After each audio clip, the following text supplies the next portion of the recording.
an unknown situation. Good, excellent. You can warn me. Fantastic. And the recording has started now as well. Great stuff. So, how to be an outrageous success. That's the topic I'm going to talk about today. I'll say in advance, this is not scripted. I haven't got any notes to hand out afterwards, and I'm working just entirely off the top of my head, which is the way I like to work with these informal lectures. Do ask questions at any time you wish. Don't wait for me to pause, because I often don't. I've mastered the art of breathing in and talking continuously in a continual stream. So if you want to ask a question, just type it into the chat box, and I keep an eye on that, and we'll answer it as we go, to my best of my ability. Also, it's very possible I will unintentionally offend one or two of you as I talk about stuff, because I'm not very politically correct, and I tend to talk about what I know works. And so some of you may well find yourself disagreeing with some of what I say. It's absolutely fine, and I don't even mind. If you type that I've offended you, I should apologise, but I can promise you there's no intent to offend anybody at all. When you're talking about a radical subject such as becoming successful, it's almost impossible not to stand on somebody's toes or sensibilities at some point. So having got all that out of the way, the two most important things about becoming even minorly successful, never mind outrageously successful, the two most important things: success is not easy. No matter what anybody tells you, it's not easy.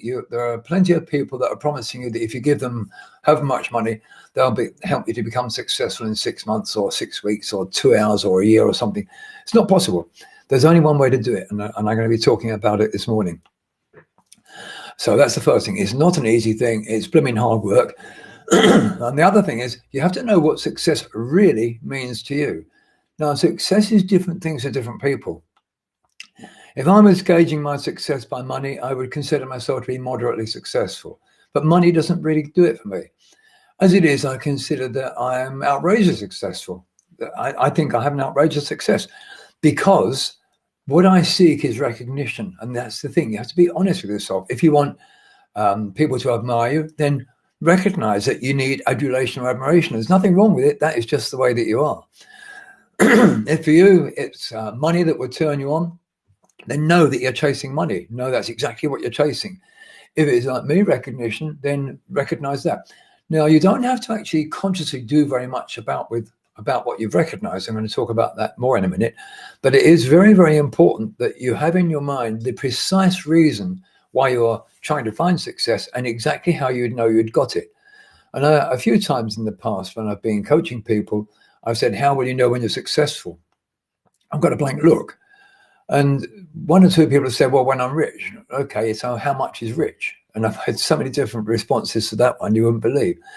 So I know I'm repeating myself, but it is probably the primary importance is to know exactly what success means to you.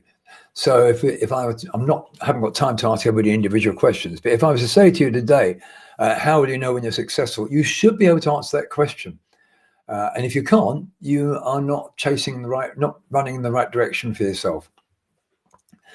So the title of the talk, The Easy Way to Be an Outrageous Success, it does carry a hidden implication that success is easy, but it's not. And anybody who looks to be outrageously successful has usually worked very, very hard to get there. I'm going to tell you a couple of stories. One is about somebody who is a internationally known character. The other one is about me. I risk of being boring. The internationally known character is Michael McIntyre, the comedian. He burst onto the stage a few years ago now. Nobody knew of him. He was an outrageous success immediately. He made everybody fall off their seats laughing, and people queued up. Thousands and thousands and thousands of people go to see him. They sell out whenever he books his shows anywhere. It's a sellout. Now, the important thing about that is that he was doing little club circuits, and there's a book I've forgotten. I think it's called Live and Laughing or something. Anyway, it's an audio book and a written book. We've listened to the audio book, and he did loads and loads of gigs where he got booed off stage. He got little gigs, which a comedy club and so on, loads of these before he finally got the break. So when you suddenly spot somebody that is successful, Victoria, yeah, I see you've read the book as well. So Victoria, you know exactly what I'm talking about. He did loads of stuff. And it's I recommend reading it because, first of all, it's an amusing book, or listening to it if you get it on audio book. It's amusing, but secondly, it's very inspiring because it helps you to recognize there's only one way to do it, and that's to keep plugging away. But there's a very important proviso here. It must be plugging away in the same direction all the time. Now, I've been teaching therapy. I've been in the world of therapy since 1989. I've been teaching therapists since 1999. And I know that there's a serious flaw in most therapists. They do a training, get the idea, give it a try for 2 or 3 months. That doesn't work. So do another training, get into that, learn that, advertise that, give it a try for 2 or 3 months. That doesn't work. Learn another course. And so the cycle goes on. Or they take premises in an expensive area, give it 2 or 3 months, decide it doesn't work and quit because it's too expensive. Or they advertise once. I'm going to talk about all these things and quit because it doesn't work. Now, the important thing with all of this is that nothing is rapid. It's not as rapid as people will tell you it is. It's not as rapid as the people who try to sell you becoming successful for courses would like you to believe it is. It's possible for anybody with a modicum of skills to become successful, but the necessities are not being clever. The necessities are people knowing where you are. That is the most important thing. People have to know where you are. Once they've found you, you have to be consistent. So again, we're back to looking in the same direction all the time. So the only way to become successful and to be, especially to be an outrageous success, is getting your head down, plugging away, keep doing the same thing, and eventually you'll become skilled enough and practiced enough at it that you'll be successful. Now, that was Michael McIntyre's story. The other story is about mine. I started writing in 1973. I got published in 1999. It's a triumph of hope over experience. But there's a true story. I wrote my first, I think it was a short story in 1973, and I only wrote it because I bought a typewriter and I was learning how to type, which I'm still a rubbish typist, but there you go. And I wrote a couple of novels and a few bits and pieces. No, not the tiniest bite, but I kept doing it because I wanted to get published. That's part of recognition, of course, although I didn't in those days recognize how important that was. Anyway, eventually in 1999, I got published. I had changed from writing fiction to writing psychology. And the book that got published was The Rapid Cognitive Therapy. I'd been in practice 10 years by that time. And the second book was Warrior Settlers and Nomads. Many of you know about the book Warrior Settlers and Nomads, of course, and the course. Warrior Settlers and Nomads, I think it was submitted to 37 agents and publishers before it was accepted. And I've still got somewhere there that came back from one of the agents that said, I see nothing publishable in this particularly unwholesome piece of something I would put in the toilet. Words to that effect. And of course, the book was eventually published in 2000. And here we are, very nearly 20 years later, and it's still in print. It's still a popular book, and it's still being sold. But it didn't happen overnight. The book was written in 1997 as a result of the work I started doing in 1989. And it was based very loosely on Freudian personality types, which I had to make more friendly because people didn't like Freud very much. So I fiddled about with it, and as I say, finally got it published in 1999. So the actual book took actually 3 years to write. So you can see what I'm getting at, that nothing is ever quick. So the thing I want you to take on board right at the beginning is that you can become successful, but the only reason you won't be, in fact, is if you give up before you are. And most people give up. They get bored with the idea they're pursuing, or they think it's not going to work, and they quit after about 2 or 3 months. And then you actually are quitting before you're successful. Now, does everybody get that, the importance of that? Please do ask me to clarify if you're not sure. But give me an okay, some of you, if you get that. The important thing is to keep plugging away.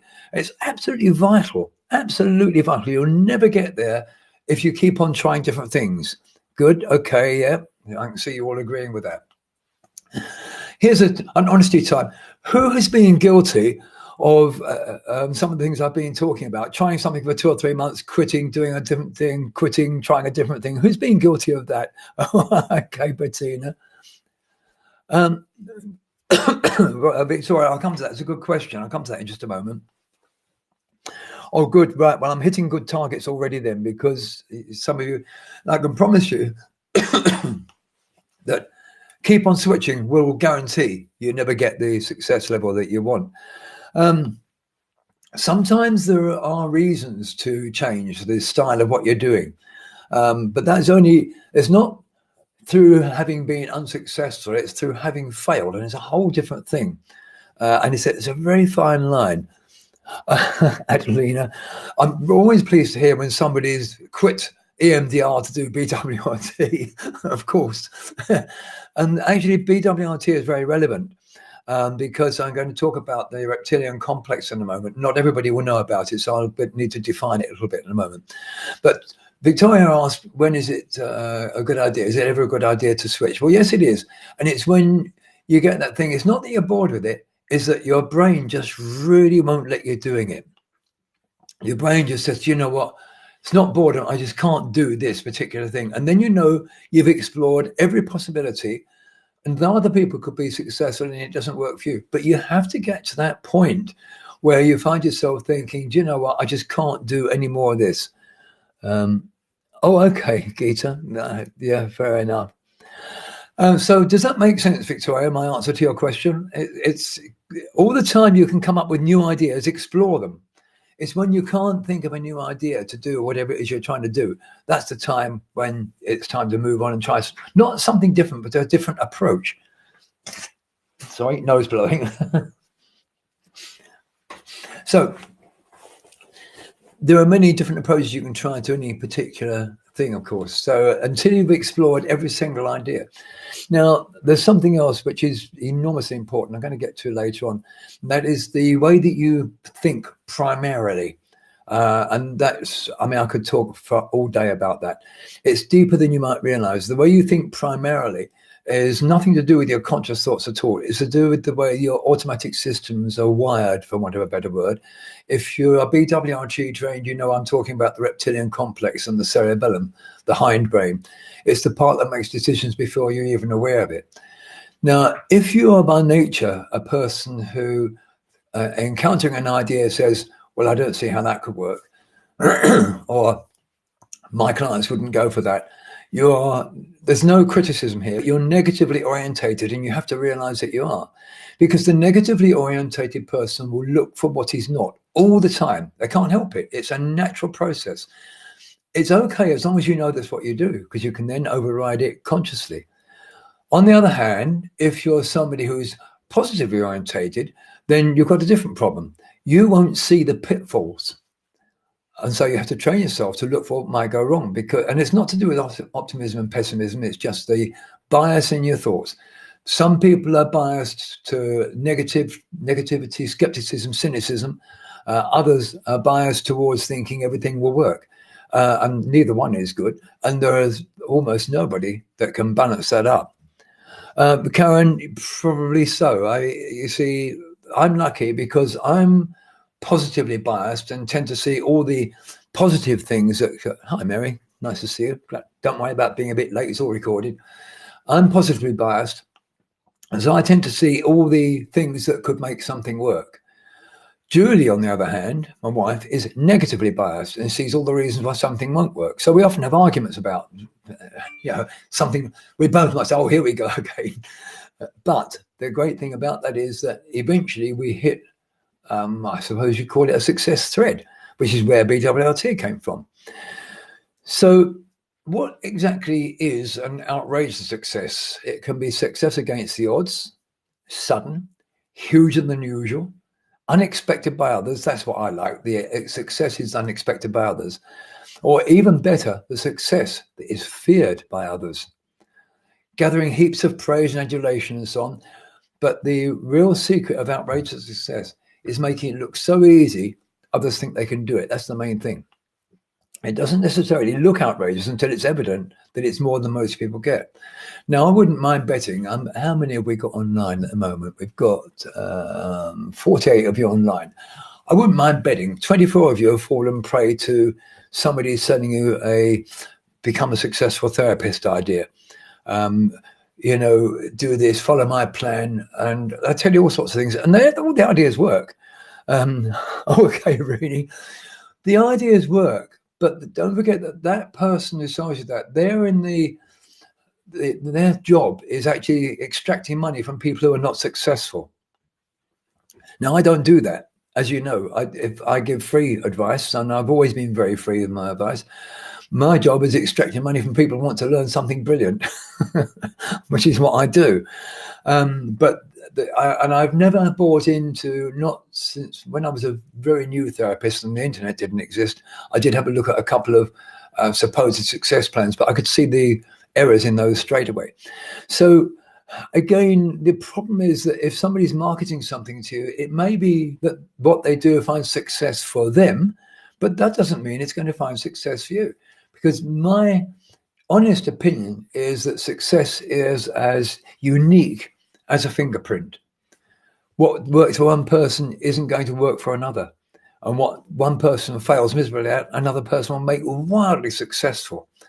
Is that all making sense so far, folks? I do ask these questions about making sense everywhere because I know, good, excellent, okay.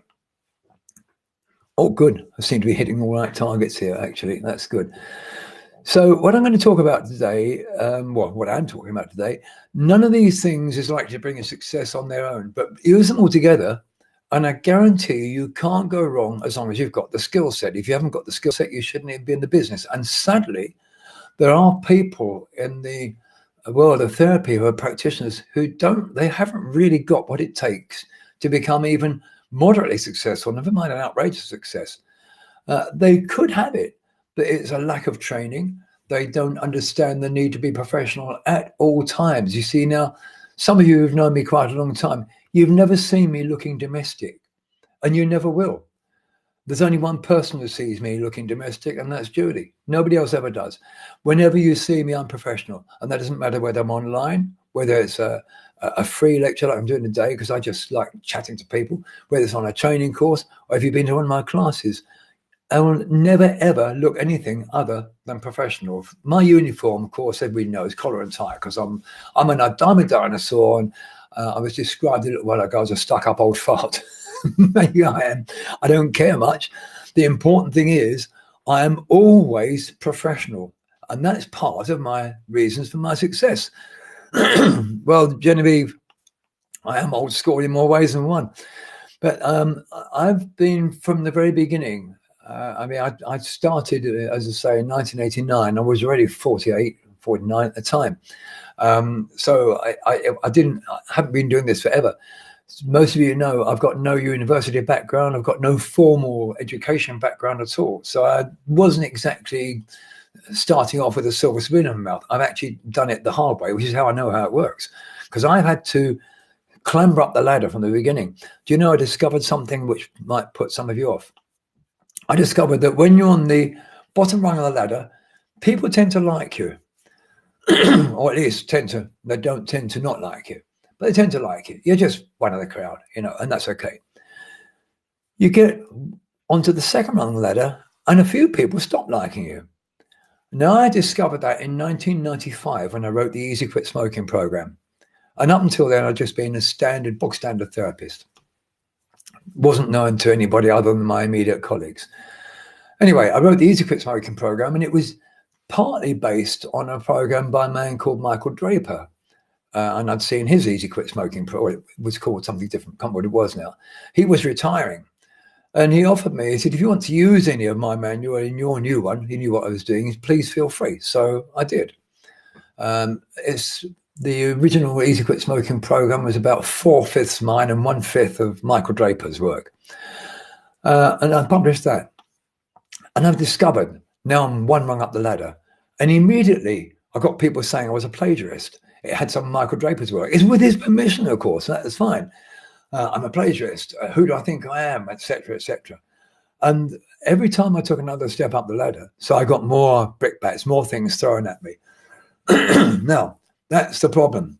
When you start becoming successful, and if you become an outrageous success, you will, without any doubt whatsoever, you will get various different attacks from different places, sometimes from officialdom. The Advertising Standards Authority will look at you if you're more successful than otherwise. You'll get people doing their best to decry you. It's just a fact of life, because most people have the problem of believing that other people's success is somehow at their expense. It's a peculiar kind of professional jealousy. Now, yes, really, thank you. Exactly, as I was saying. Yeah, and the trolls. Yeah, we all get them if we get further up the ladder. And in fact, you can measure success by how much hate you get. I get hated every so often. It doesn't happen all the time. So the important thing is that when you start becoming successful, you will occasionally get people not liking it. You should not be the least bit concerned. This is another measure of success, and this is where I might stand on some of your toes. If when you have a client that is does brilliantly well and tells you that you've saved their life, you've turned their life around, and you get a little swell of pride and ego, don't do that. Because if you do that, when you get a client that says, you know what, this is the biggest heap of crap, I wish I'd never spent the money, you'll crash. And that's no good for you at all. The ego lift is nice, but it's transient. It does absolutely nothing. And it's got nothing to do with being successful whatsoever. Your clients are like books on a bookshelf in a bookstore. They come in, they get looked at, they get examined, somebody takes them and they go out and you never see them again. We get some people that are longish term clients, but I know that this doesn't always sit well with people, because many practitioners like to become friends with their clients. I've never been friends with a client. No, that's interesting, Karen, isn't it? I've never been friends with a client. I've no wish to be friends with my clients. I've never gone to their birthdays, weddings, funerals, christenings, family gatherings, whatever. I've never done such a thing. Because I've always been professional. I wouldn't expect my doctor to invite me to a social occasion of his, and I wouldn't expect to invite him to a social occasion of mine. And as far as I'm concerned, although I don't consider myself to be at the same level of qualification as a doctor, I can jolly well behave at the same professional level as a doctor or solicitor. Okay, am I still making sense, folks? Is it all working for you all so far? Please do challenge anything, ask questions. What I'm hoping is you're going to take something from this that is going to re-inspire you to have another go at it, you know? And I'm going to repeat something. The most important thing is decide what you want and stick at it. Keep going in the same direction. Because if you keep changing direction, you never get to the winning post. There's no doubt about that. And nothing happens quickly. So I'm going to talk about some more practical things that are going to lead you towards success. Yeah, absolutely right, really. I mean, you specialize in helping people with cancer, and it's something that you do particularly well. Many people wouldn't have the first idea how to do that. But then they might work very well with addiction, for instance, which Pauline Searle does, if you know Paul. I think you know Pauline, who does absolutely brilliantly with addiction, where some people can't get anywhere near working with addiction. Everybody's got a specialist technique, but it will always be something that is, for one reason or another, fascinating to them. I specialized for a long time in personality work because I was weird. And it's not a surprise that my mind, and I genuinely was very weird when I was younger. Everybody said so, and I tended to agree with it. And it was because it's a personality issue that I became very interested in personality work. Mind you, I was also a psychosexual specialist, but I'm not going to say anything about that. So you want every bit of available promotion. You can't be successful without loads of hard work. And the better you're at it, the less people will notice it. And that's what builds reputation. People will say, yeah, Terence Watt's right stuff. Everything he writes is successful. Everything he writes is good. Well, that's because they only see the bits that are good. Okay, Lorna, that's all right. I'll be sending the recording out to everybody and it'll go on YouTube anyway. I always put these things on YouTube. So the more successful you are and the better you are at becoming successful, the less people will notice it. and I say people tend to think that everything that I write, everything that I touch just works. But that's not true. Only about 50% maximum of what I actually start writing finds its way into public domain. I've got twice as many words in my computer as words that are out there.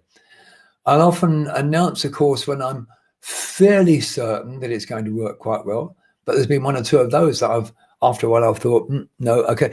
Now, Karen, yes, do you know there's a strong similarity between, as you know, I write music as well, a strong similarity between music composition and writing psychology, as I do. You get a theme, and Karen, you'll recognize this, and this is very important to any of you who are intending to try to write anything. You get a theme, you think, wow, I really like that, and it inspires you. And so you instantly start working at it. And for a day, it's fabulous. With music, it's slightly different, but nonetheless, put them on fabulous. And then you hit a dead end. You've got nowhere to go. You've hit the final bar, as it were, and you've not got enough. You can't find another theme.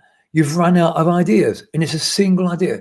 So, Karen, I know what you do with those. You do what I do with snippets of things I've started writing but didn't go anywhere in the end. You run into the wall and you realize it's finished. You store it. Because at some point, I'll use bits of it in another composition. I use bits of it in another thing that I'm writing.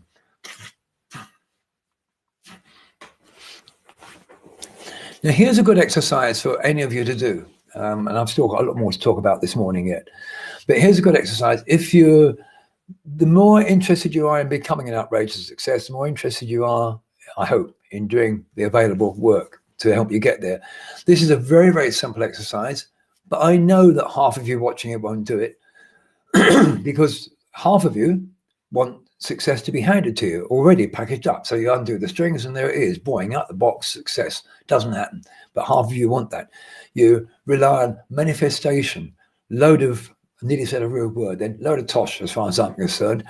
Manifestation doesn't work. It appears to work sometimes because people think of what they want and their brain, hidden bit of their brain gives them the task to get to it, and they start to do what their brain has suggested, and they find it. But it's nothing to do with manifestation. It's just one of those things that I know it's very popular.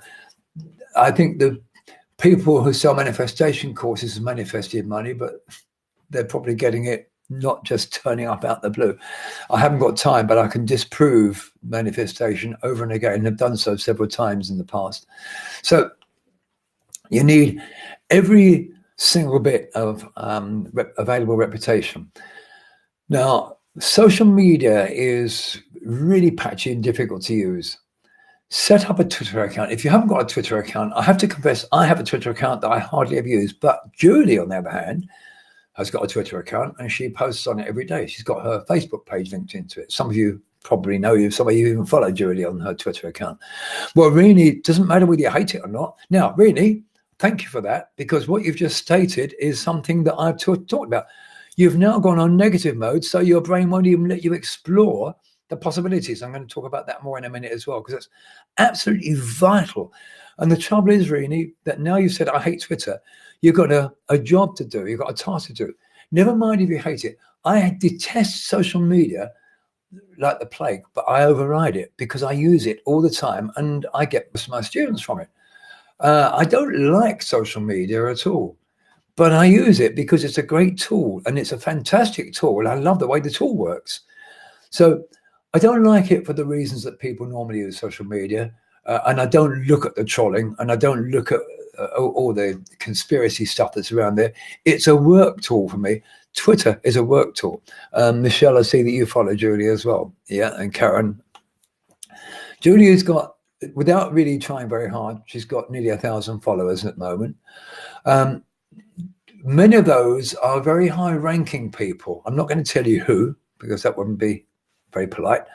Very high-ranking people, many journalists.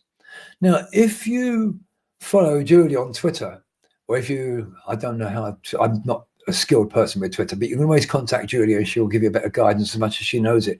But Julie's going to set up, or thinking of setting up a Twitter thing where people just talk for an hour or so about BWRT, for instance, or about therapy or whatever.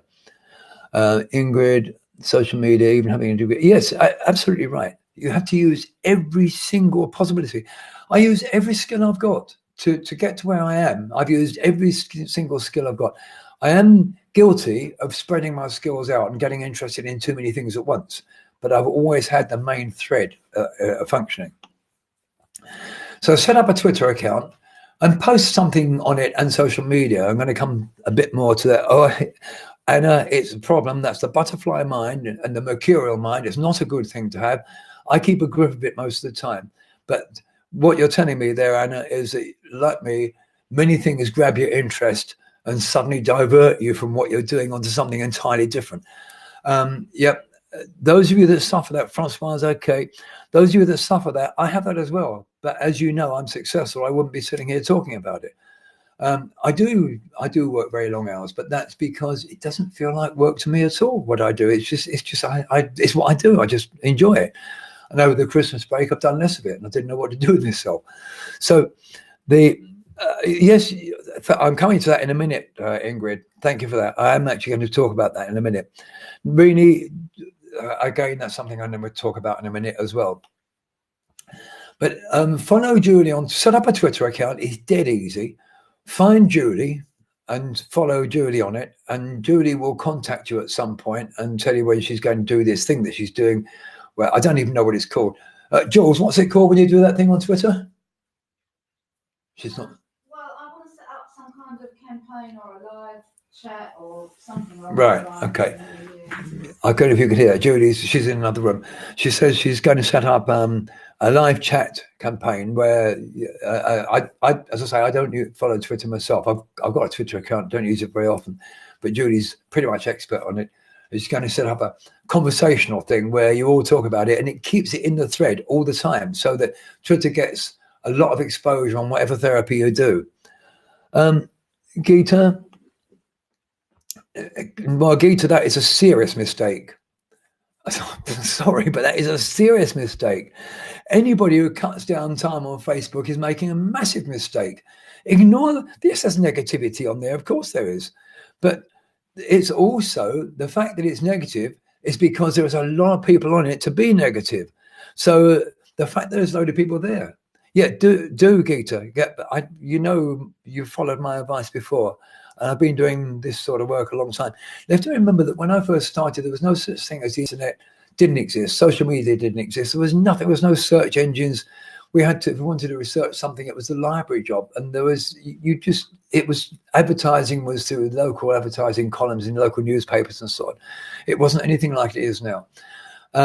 I've moved with the times. I was one of the first people to be very busy on the internet. In 1995, 96 was when I had the first Hypnosense website.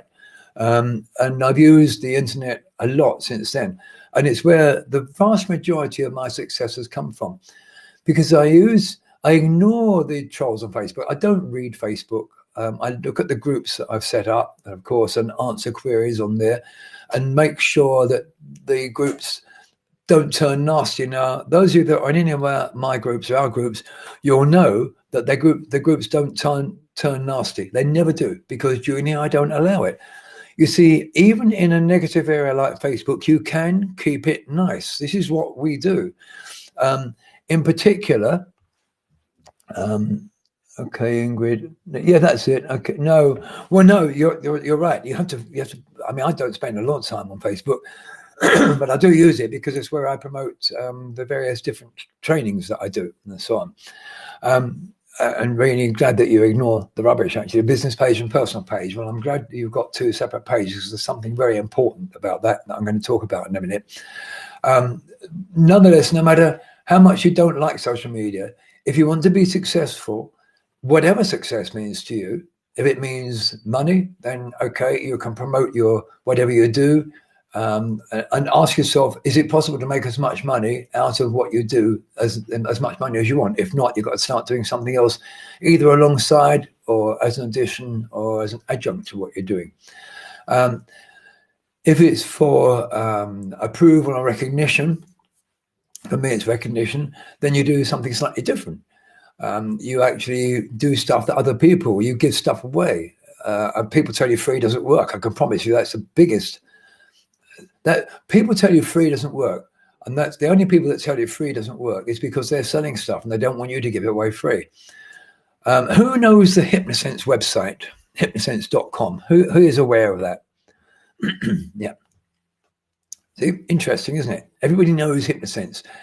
It's the biggest free site. It's not totally free. There's bits that are selling it as well. But you know how much free information there is.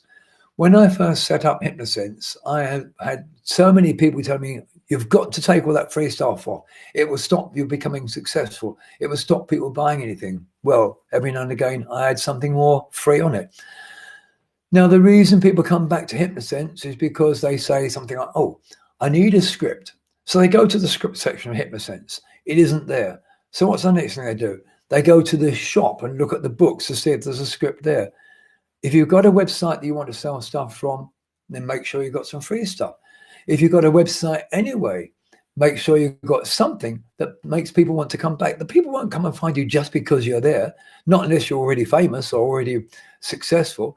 Most of the time, people come to your website, they're looking for something. You have to discover what it is they want and encourage people to come back. So that if you wrote, I don't know, if you had something like, I've said this many times in the past, if you had a case study on your website, it doesn't have to be real as long as it's got the ring of truth, a virtual case study once a week. So you might cover depression one week, generalized anxiety disorder another, phobias, fears, OCD, compulsions, whatever, and have just a single bit that has got a column on it, which has got a case study.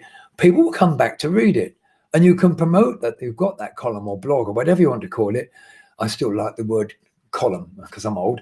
That you can promote that on Facebook, on Twitter, on Facebook, on Instagram, which I've never used in my life. I don't even know how it works. So anyway, social media, very important, even when you hate it. One advert never pays for itself. It has to be repeated. If you get no response at all from an advert, there's something wrong with the advert, obviously. But one advert seldom pays for itself. It needs to be repeated over and again. Now we're into something that I know is going to irritate some of you. It's bound to politics. Okay. You notice that when I'm apolitical. To me, it doesn't matter who's in power. It doesn't make a great deal of difference to me, and it doesn't make a great deal of difference to most of us. So I don't post anything about the election either way. I don't post about Boris Johnson or Corbyn or whatever her name was, Swinson, I think, Liberal person, or the UKIP guy. I don't even remember the names most of the time. I don't post about them. Now, here's the important thing. When you harbor a negative thought process over things you can't change, you can't discharge it. And in that part of the brain, the urge to destroy is stronger than the urge to create. So you remain in destructive mode. And this effectively stops you from seeing the opportunities that might be associated with whatever is triggering you. So because the Tories have got in, there will be opportunities that wouldn't have been there if Labour had got in. I can't tell you what they are because I'm apolitical. I don't work in that direction, but I know it's a fact. After the election, a lot of the therapists indulge in an outpouring over stuff they couldn't change. It's totally wasted energy. What is the point of getting all in a strop over something that's happened that you don't like, that you can't alter? There is no point whatsoever other than showing that you're in a strop. What you do is switch the early part of your brain, which I'm going to talk about again in a minute. You switch the early part of your brain into negative mode, into don't like it mode. So you then cannot possibly see how you can use it to any advantage at all. You won't see the opportunities that might occur in it. It creates an unconscious bias against anything or anybody that you perceive to be associated with the other side. So for a little while, everybody who was anti one thing or the other would be biased against the other side. A neutral individual would see advantages to those situations. So what I'm really saying is here, it's ridiculous to expend physical and psychological energy on hating things you can't change. Most people do it. Nearly everybody does it. I'm very fortunate. Things I can't change, I think, okay, I can't change it, so there's no point in getting upset about it. Things I can change, I sometimes don't know how to, and that frustrates me. But I usually try to find out how to change it, or I just accept that I can't I can't. It might be changeable, but I can't change it. So really, that amounts to not just politics, but politics is a point in question because whenever there's, I don't know, the Brexit thing or the election, there was this outpouring of hate from one side and defense from the other side or whatever. And all it does is bias people one way or the other. And the trick is to somehow find a way of being neutral where there's anything that happens that you can't change. This is just a by the way. When the last Labour government went out in 2010, quite a lot of you have no idea how fortunate you were. Okay? Because I was involved with something, not political. I was absolutely involved with something that was happening. That I was making strenuous efforts to avoid. Really? Yes, yeah, absolutely right. So what the Labour government were trying to do was to rationalise and formalise all complementary therapies. And it was on the cards. I could give you names, or I'm not going to. I'd give you the names of the people promoting it. They were all university educated. They were trying to make it impossible for anybody who'd not been to a university to be an alternative or complementary therapist. It was going to require an NVQ level 7 to even train. Who can tell me what level NVQ level 7 is? Who knows what NVQ level 7 is? Because I can tell you. Masters, indeed it is, Michelle. That's what Tony Blair was trying to do. And I knew this was going, I mean, self-interest. I don't have a university degree and I haven't got an NVQ level 7. But and it was moving strongly towards it. The Tories are much more concerned with letting business run. They decided that that wasn't worth pursuing and it was dropped very quietly. But it was in the final stages, for goodness sake. And it would have been monstrously difficult for most people. Most people aren't aware of it. I was involved with, at the time, UPCHO, the UK Confederation of Hypnotherapy Organisations. We were trying to get some kind of sensible legislation. Oh, Rini, you probably remember something of it at the time. I mean, a few people knew about it. And I was very heavily involved in it. I was involved in writing the National Occupation Standards for hypnotherapy. So it was a close-run thing. And if Tories hadn't got in, most of us wouldn't be in practice now. And I certainly wouldn't be sitting here talking about my level of success. I don't know what I'd be doing, but I probably wouldn't even be a therapist. I'd be writing fiction again, I expect. No, this is a lot of us it applies to, actually. So yes, Karen, you're absolutely right, and because you were starting at that particular time, that's right. And I said it wasn't going to happen anytime soon. Yeah, thank you, Alan. Good. I was just about to say that anything you publish you put on your public wall, and you're not safe publishing if you put on just on your business wall, because people talk and they say, "Oh, did you so and so didn't realise rampant Tory." Rampant Corbyite or whatever.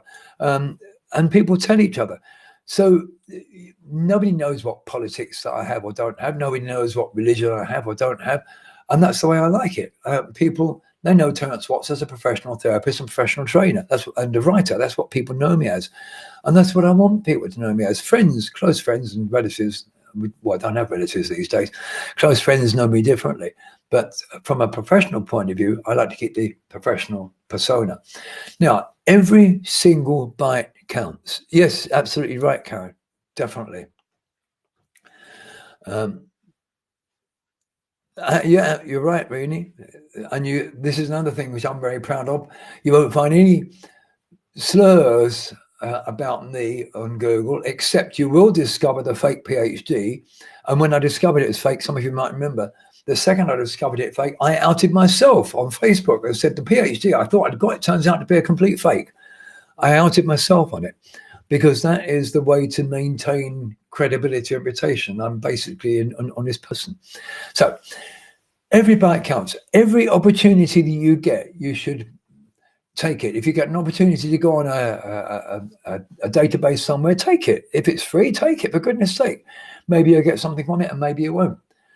We get people, run 2 or 3 organizations, and occasionally people say things like, well, it's all very well, but I've never had a client from it. But you don't know. That's the point. You really don't know whether you get a client or not.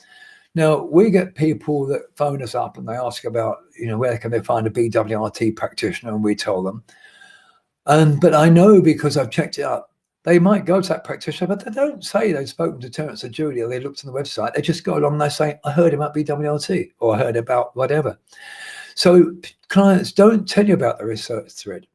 And sometimes as well, you might be on a website, let's say APHP, for instance. That's one I've been running since 1999.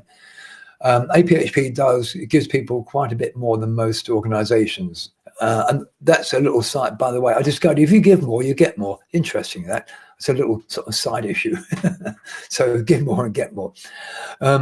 So APHP, it's not massive, but it's fairly clean and it's fairly well respected. And sometimes people say, but I never get a client from it. But you don't know, because client might discover, I don't know, hypnotherapy, and they look at hypnotherapy organizations and they see GHR, GHSC, National Hypnotherapy Society, APHP, Hypnotherapy Association, British Hypnosis Research, and so on. They look down all those and they see that your name appears on 3 or 4 of them, and eventually they come along to you. They will not say to you, oh, I saw your name on X, Y, and Z.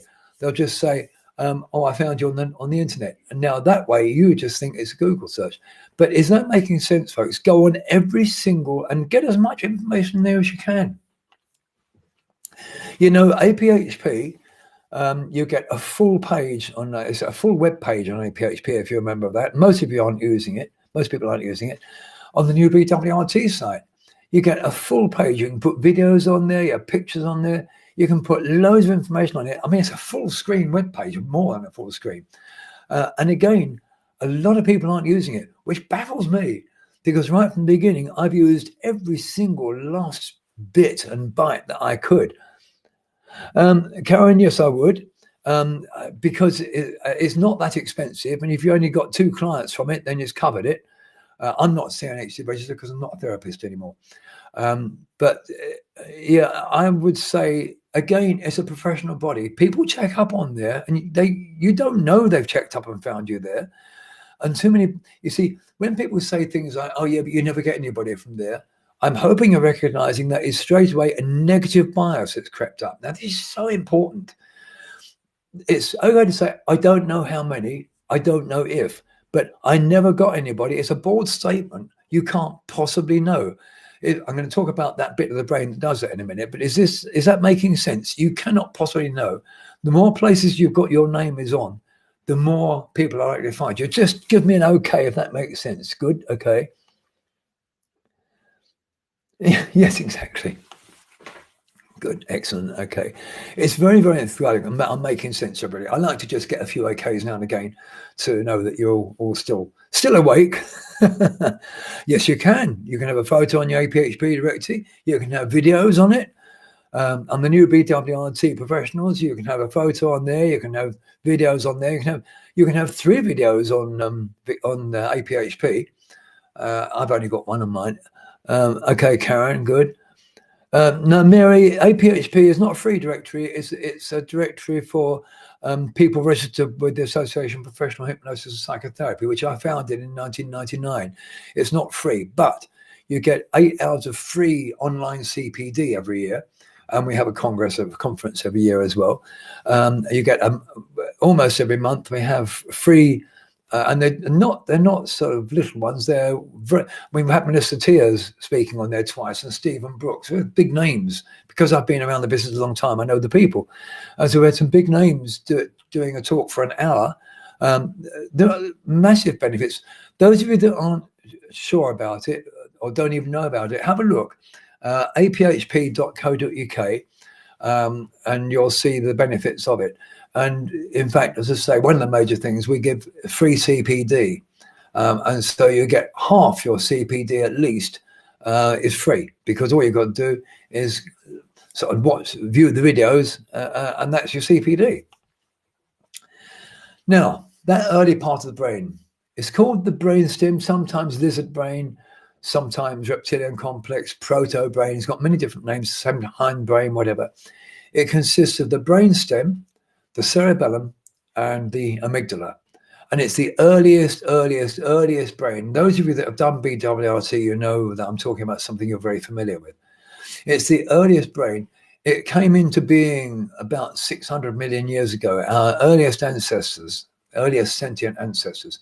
And that bit of the brain had to do absolutely every single thing. It had to look after the immune system.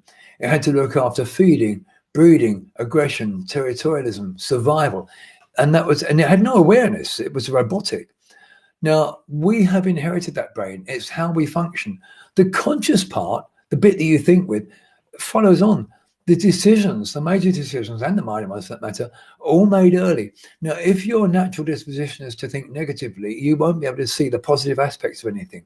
The very second you go negative. Now, the trick is if you find yourself thinking automatically, I don't see how that can work, all you've got to do is add on it, but I'll find out.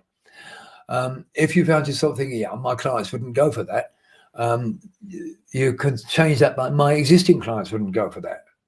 I'm hoping you can see what I'm getting at. You can make it, you can change it around. Nastasia. Yes, thank you for that, Nastasia. Nastasia has said I wish I'd said that. To join an association, not for getting clients, but belonging to several professional group that adds credits to your professionalism. I've always belonged to quite a few. As you know, I'm a fellow of the Royal Society of Medicine, I'm a fellow of the Royal Society for the Promotion of Health. It's the more you belong to, and I just sign myself Terence Watts. I actually don't put them all in my signature. People can find them on my website, and if anybody asks, they find them on the website. But it's always good to be there as well. So anyway, getting back to the early part of the brain, every decision you make is governed by that very early part of the brain because it's what that part of the brain did. It's the part of the brain we work with in BWRT to change responses, as you know. Now, the responses are made before you're consciously aware of them, and they will color your entire judgment. You can train yourself to think slightly differently. But if you are by nature a person that looks at things and is rather cynical or skeptical, that is your nature, and it's absolutely fine. You'll look for what is not all the time. You'll look for the catch, and that's fine. That is the way you function. But as long as you consciously recognize that it's a flaw, then, okay, you can have another look. You can remind yourself, okay, I can easily be wrong. If you are naturally disposed to be excitable and find everything new, wow, this is fantastic. Yeah, that's great as well. There's good uplift. But bearing in mind that you will then not see pitfalls. So you might want to find yourself thinking, yeah, but let me stop and consider this, which is what I have to do all the time with everything. Otherwise, I'll be running hither and thither, doing all sorts of different things everywhere.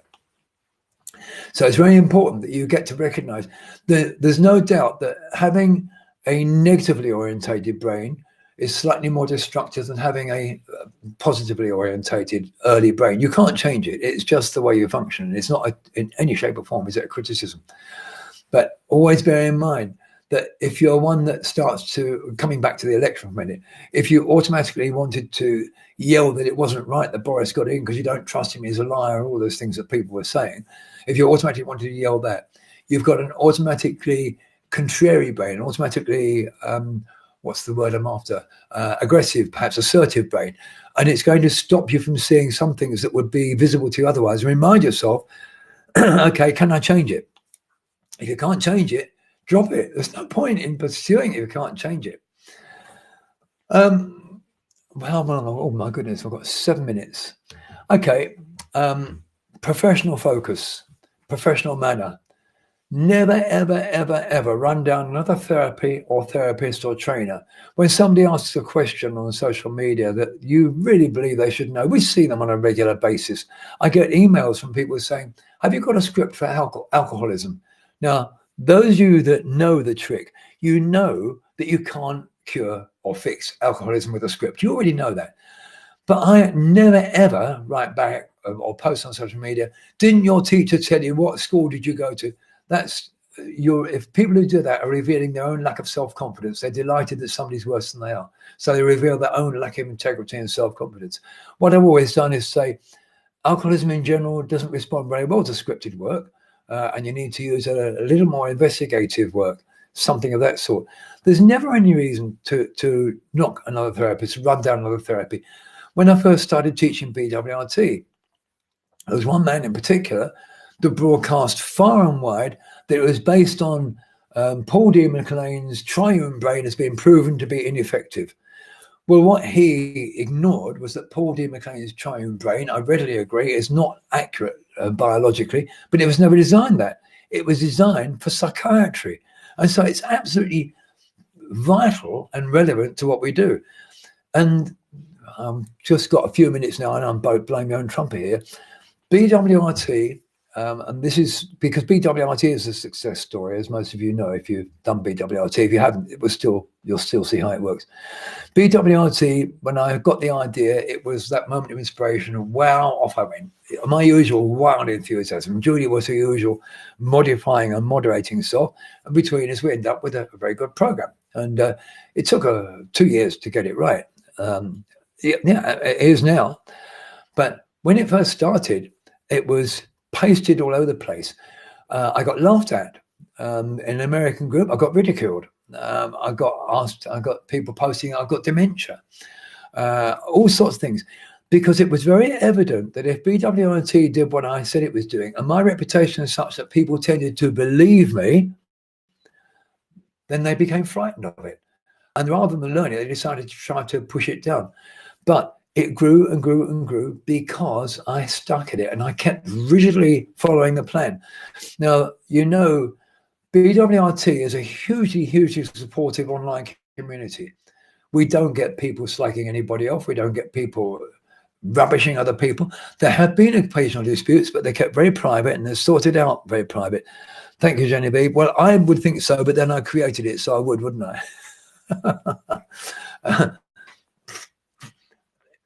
If you've not done BWRT, by the way, folks, go to bwrt.org, because there's a new course starting on the 14th of January, online, an online one.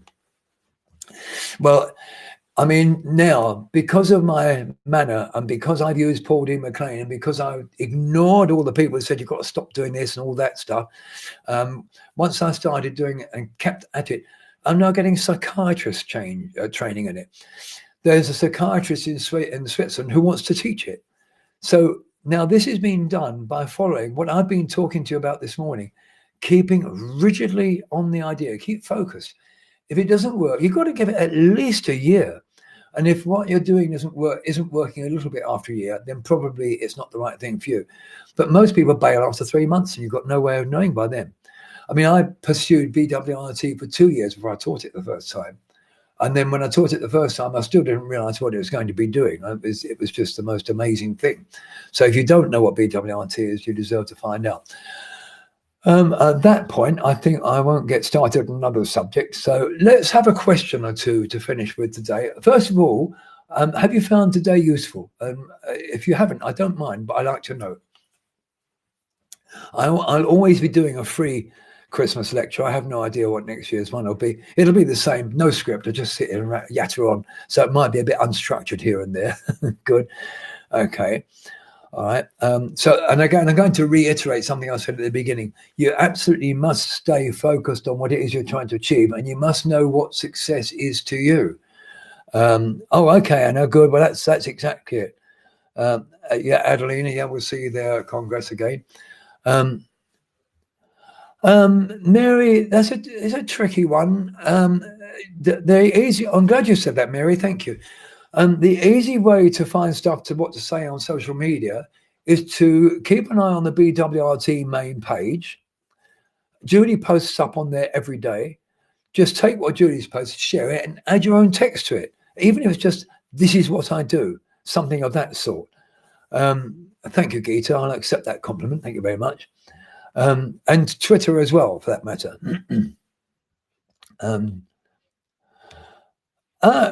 Yeah, absolutely. Yes, Victoria, you're absolutely right. Sometimes you'll get lots of likes, sometimes you get no likes. That's your ego. It shouldn't matter. Sometimes I put a post up, nobody takes any notice of it. That's not why I'm doing it. I post stuff up because I think, oh, this is an interesting bit of information. Well, yes, exactly, Karen. Just keep focused and you'll find more of it, you see. So, Mary, coming back to what to say, it can be difficult. There's usually a lack of confidence. It can even be imposter syndrome, thinking that you haven't got anything to say. Maybe you suffer imposter syndrome. Yeah, that's what everybody should do, Geeta. to get to, and if all of you were to go onto the BWRT main page every day, take the post. Julie finds it. I don't know if she does it. She's very good at it. Take what Julie's posted and share it and add your own text to it. Don't make it. Ideally, don't make it look as if you found it on your own, because that irritates Julie, and then I catch it. It's the BWRT page, not the website. Let me see if I can. Let me just get the link for it while you're all still here. Some people I know don't realise about what the main page is even there, and it's got loads of posts on it. You can share them at any time, of course. Here we are. BWRT. It's the professional page. Oops. So here we are. Whoops, wrong. There we are. Here's the link. No, you can post them on your own site. Yeah, I mean, that's fine. Just be careful with what you post. As you know, I've had a bit of a run-in with ASA lately on that. You can post that, and that's why it's the testimonials. You can post it on the new website. You update everything through bwrt.org, and it gets transferred seamlessly over to BWRT professionals. Well, yeah, Alan, thank you for that. Yeah. Oh, okay. Yes, a lot of people. I don't think people do realize. Yeah. Anna, good. Karen, yeah, absolutely. You know, on BWRT, you can add articles. You know, there's that. I'm pretty sure that function is there. It's on APHP. I'm not sure it's on BWRT or not. But certainly on blogs on BWRT on your own website, definitely on your experiences of BWRT. I mean, I haven't tried to aim this particular at BWRT this morning, this talk. This is really about any therapy, whether it's EMDR, NLP, EFT, hypnotherapy. I've dabbled with all of them, but I mean dabbled. I was a hypnoanalyst for 25 years. My living was as a hypnoanalyst, which was a slower therapy, but very effective. So when I bumped into BWRT, it flew in the face of everything I'd been doing for 20 years. Actually, I will spend a few minutes on that. BWRT flew in the face of everything I'd taught. I'd always said speedy therapies don't work, and here was I with the fastest therapy in the world. And if I'd allowed negative bias to get in the way, it wouldn't have been created in the first place. So I've just plugged along with it. So in other words, always explore. No, okay, Karen. Well, you do need to be, you need to be a bit cautious in that respect. Okay, folks. Well, thank you for coming along this morning. Some of you will be watching this on video, and you can email me any questions that you want to. I will be putting this on YouTube. And I mean, when I put it on, when I've sent it out to you, you can share this. I'm very happy for you to share it. And you can find any of my videos on YouTube. I mean, there's an introduction to BWRT, which I think I did. I'm not sure when I did that, some time back now. And you can share that as well, because the more things you share, some people are frightened about sharing stuff because they think it takes it away from them. But when you share something, you're purveying information to other people. Dave Holton, are you still online? Yes, you are. Dave, have you found this useful this morning? I'm hoping that you found it useful. And I will get a chance to look through your document that you sent me. So, good. Okay. All right, folks. Well, good. Okay, Dave. Fantastic. Right. Well, Happy New Year to everybody. And I hope that you all increase your success levels in 2020 as a result of what we've been chattering about today. I've thoroughly enjoyed myself. You've been a great audience. And I shall see you all again soon in the new year on one of my courses, I hope. So bye for now.